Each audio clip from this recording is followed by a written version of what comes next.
Welcome to this explainer. Today we're completely shattering that old myth that you need blazing, intense sunlight to grow your own food.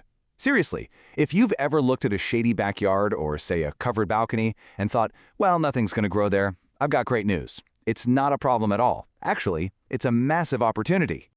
So let's dive right in. What if that shady corner is literally your best garden spot? Most of us just assume vegetables need hours of punishing heat to survive, right? But for a whole lot of plants, that heat is exactly what ruins them. Think about it. In the hot, blazing sun, a lot of crops just bolt. They send up this flower stalk, they get super bitter, they wilt, and they just struggle. But in cool, shady gardens, the soil holds onto its moisture for so much longer.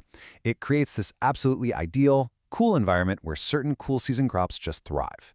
Now, real quick, before we get into the actual plants, we do need to define what shade actually means for us today. We're talking about partial shade. That's an area getting some direct or filtered sunlight, usually around 3 to 6 hours a day, depending on where you live and the season.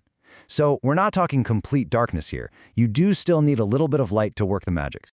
All right, Section 1. Cool and colorful leafy greens. We'll look at preventing heat damage and maximizing those continuous harvests.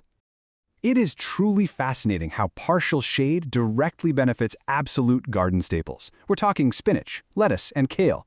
For spinach and lettuce, that shade actually puts the brakes on the bolting process. It stops that awful bitterness from setting in, meaning your leaves stay incredibly tender for way longer. And for kale, it acts like a shield against excessive heat. The best strategy here is the old cut and come again method. You just pick the outer, young leaves, you can mix red and green varieties for a gorgeous pop of color, and harvest those lower kale leaves first. Plus, kale is so tough, it survives the cold remarkably well. We also absolutely have to spotlight Swiss chard. It produces these beautifully vibrant stems, red, pink, yellow, orange, white. It's like a rainbow. Both the edible stems and the leaves perform so incredibly well in partial shade, completely dodging that sad afternoon wilt you get in the full sun. You just harvest the outer leaves and leave the center totally intact so it keeps growing. And honestly, my favorite part? Sautéing those colorful stems with just a little garlic and olive oil. It's 100% proof that your edible garden can be just as ornamental as a flower bed. Okay, moving on to Section 2. Hidden roots and climbing crops. This is all about dual harvests and colorful surprises. So root vegetables are practically magical in the shade. You can grow golden beets, or those amazing beets with the striking red and white rings inside. Carrots will develop a whole rainbow of colors if you've got deep, loose soil. And radishes, they grow insanely fast, literally just a matter of weeks. But the absolutely crucial takeaway here is the dual harvests. Beet tops, completely edible. Carrot greens, you can blend those into a fantastic pesto or a soup, and radishes give you really flavorful leaves right alongside those crunchy roots. And we definitely can't forget our climbers. Peas thrive with just 4 to 5 hours of filtered light and a really simple trellis or string setup.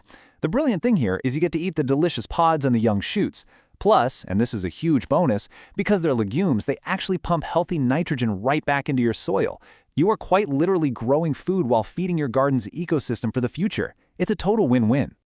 Let's take a quick pause here. I'm curious, which of these would you plant first? Spinach, lettuce, kale, chard, arugula, or peas? Drop your answer in the comments. I really want to know which of these you're most excited to try out in your own shaded spots. Right, Section 3. Fast flavors and fresh herbs. We're talking speed, distinct flavors, and container friendliness. Arugula, or rocket, depending on where you're from, is the perfect example of why some plants just belong in the shade. If you put it in the hot sun, its famous peppery flavor becomes incredibly sharp, honestly almost overpowering. But in partial shade, it quickly pumps out these tender, mild baby leaves that are absolutely perfect for tossing on a homemade pizza or blending up into a pesto. The shade advantage is also massive for some really unique flavor profiles. Take broccoli rabe, bok choy, and herbs like cilantro and parsley. Shade prevents them from bolting quickly and significantly extends your harvest window. It's super interesting too. Broccoli rabe is actually more closely related to turnips than conventional broccoli, which is exactly why it has that distinct, slightly bitter, nutty flavor. Bok choy gives you these amazing crisp stems for stir-fries, while cilantro and parsley are incredibly forgiving and super container-friendly. Just imagine stepping out onto your shaded patio and snipping fresh herbs right by your kitchen door. Okay, Section 4. Maximizing your shaded yields. Let's look at 4 steps to optimize your space. So, there are 4 really actionable steps that are vital for your success here. Step 1. improve your soil.